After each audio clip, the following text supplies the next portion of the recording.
here for the premiere of Plastic in London's Leicester Square, starring a very impressive British cast. You've got BAFTA award-winning Will Poulter, you've got Game of Thrones actor Alfie Allen, and Downton Abbey's Ed Speleers. And everyone is very excited. It's a very small independent film, but obviously with a big scope, lots of heist action, and it also goes to Miami. What's not to love? What'd you guys do?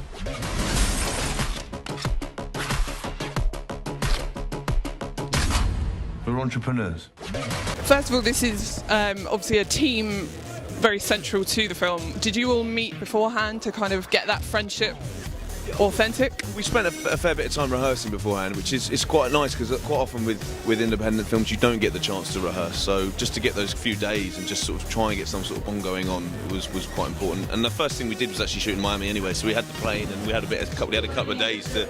And it sounds, I know, yeah, we had a couple of times to sort of spend a bit of time together there. And you just try. The thing is about actors, you have to try and integrate yourselves very quickly. And you're also back working with the director Julian.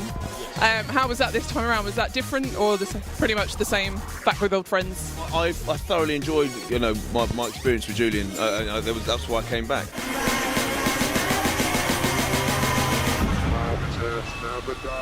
5 cards, all linked to big spenders who hit Miami at least 3 times a year. Combined credit on the cards is $3.5 million. Who are these people? But if you boys want to go out and hit the town, that's fine by me, but stick to cash. These cards are strictly for the job in hand. My personal advice would be to keep a low profile. First up, Yannick Kiefer, a banker from Luxembourg in town selling barrel bonds. Credit card limit, $500,000. And we're aiming to take him for every penny. What if he's out shopping at the same time as us? Won't they notice 2 different card transactions? Of course they will. That's why we've got to keep an eye on him. First of all, this is obviously a bit of a change from your usual comedic roles. Was that a conscious effort on your part? I don't know, I've been really fortunate to do sort of slightly a bit of both, drama and comedy, which is great, and it's kind of the sort of thing that I want to try and keep doing. I love the opportunity to do a blend of stuff, and this is actually a film was perfect just because there was a sort of natural blend of comedy and drama in the film, so that was fun to be involved in. Yeah. Also, what can you tell us about The Maze Runner? You've obviously been talking about it quite a lot recently at WonderCon. Yeah, so The Maze Runner is out September 16th, which is very exciting this year, and the story is wicked. The story is absolutely wicked. Visually it's stunning, and it's also a little bit more character and emotionally driven than people are going to expect, but I've seen it and it's a ride for sure. It's a lot of fun. You've had a pretty exciting last year with the BAFTA win and everything.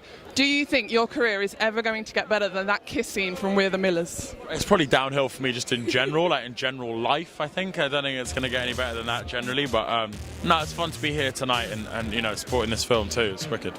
How was it playing the bad guy of this film? Well, kind of made a career out of playing bad guys now. So it wasn't too much of a stretch. I play a character called Tarek, who's the henchman of the main baddie, the guy that they rip off, Marcel. And I'm basically sent out to Miami after the kids, so which was fun to do. So it's not all bad. You get to go to Miami. Yeah, I've got a nice tan out there, and well, this is fake, but yeah, at the time it was great. Excellent. You also, I don't want to give too much away about the story, but you have quite a few scenes with Emma Rigby. How was that to film, given the context of the story? It was great. I mean, well, my character's kind of a little bit kind of, on edge and a bit kind of slightly simple, I guess. And he basically becomes besotted by her. He's infatuated by her, and so there's that kind of aspect of it, which is interesting. It was good to do that. It was a different angle. I've never done that before, so I quite like that. Yeah. I want my money. 2 million. You pay in 2 weeks, all of it. Doesn't seem very reasonable. Out there, in the darkness. That's unreasonable. So how did it all come about, the project, to begin with? Basically, me and him, we were dating and we just sort of fell in love, and he said, why don't you write a script about credit card fraud? And the rest is history. No. And it's not my type at all. You could make a film out of that story. Chris came up with the idea and the inspiration. We met over lunch, we had a chat, and we had a real laugh. and I read the script, but what really got me was the story that these kids infiltrated a big credit card firm, impersonated, you know, Crown Prince of Brunei, and stole a load of diamonds, with all on the phone. There was no violence, no guns. It was all just people ringing people up, and that's what I thought. No one's ever done this before. So, Catch Me If You Can, it's the Italian Job. That's what got me excited. You know, it's quite funny at the trial of the guys who did this, because it is inspired by the true story. Their QC, their Queen's Counsel, in his mitigation plea said, look, you know, you've got to give these guys a break. If they weren't criminals, they'd have been investment bankers. You've obviously come from working on Skins. How was the transition from TV to film for you? And do you look at the other actors from Skins as kind of role models who've obviously gone on to have very impressive careers? Yeah. Skin stars. Yeah, of course. I look at anyone who has made a success out of acting as a role model, because I think it's like really, it's a hard thing to do, and no one should underestimate that. But I also think Skins has been such a wonderful platform for like so many people, and I hope, look, I don't know, who knows, maybe it will be for me too, but yeah. How fun was it to dress up in the film? I don't want to give too much away, but you dress up in this one. Sure. Mm-hmm. We can give that away. It was fun. It was fun. No, it was fun. I mean, I feel like I was trying very hard to bring back the Hawaiian shirt. I don't know whether it's going to catch on, but I mean, do you think it's going to catch on?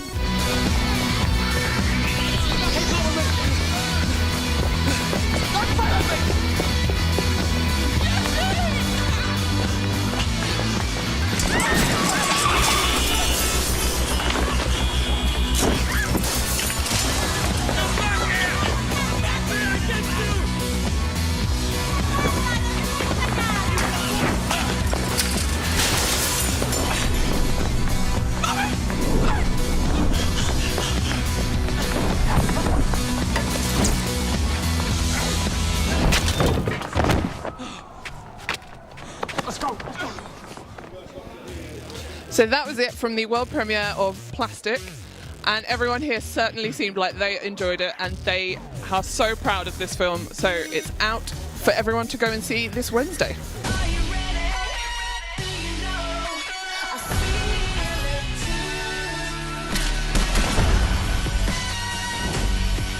There's only one way to do it.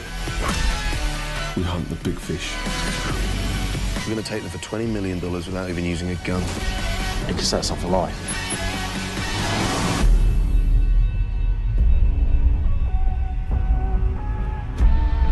Let's go.